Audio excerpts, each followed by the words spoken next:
Okay, I'm going to make a quick video on how to use the rising and diving Benchy Sub. You need a little bit of baking powder. The first thing you're going to want to do is go ahead and dip this in the water. There is a grate in there, and you kind of want to get that grate wet. So I now have that grate wet. You'll take a little bit of baking powder, and you will put it in the inside of the sub. Okay. It kind of makes a mess, but you wipe off the top there, and then you'll go ahead and you'll secure the top of the sub in there.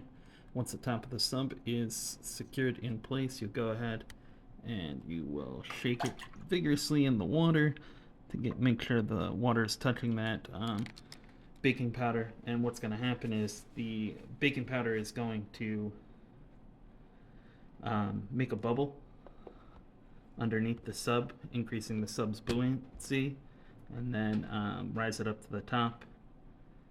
Sometimes it might take a second to fall over, and then it will fall over and sink a little bit, and kind of do that over and over again.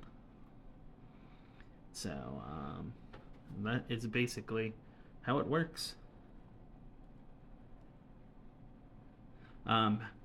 So yeah, that carbon dioxide bubble. Now, if you're having issues with it rising to the top, you may want to try repositioning the top or putting in a little bit more baking soda, making sure you get the bottom a little wet. Sometimes you can take the top off and switch it to the opposite direction, and you get a better bounce up and down.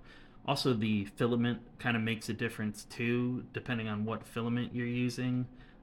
So anywhere from an infill of, I would say, like 80% to 90%. If you're not getting a good rise or a good up and down out of your sub, go ahead and make changes like that to the infill of the bottom. The infill of the top is always going to be at 0%. So I'll outline all this in the post on MakerWorld. But yep, there is the Benchy Sub.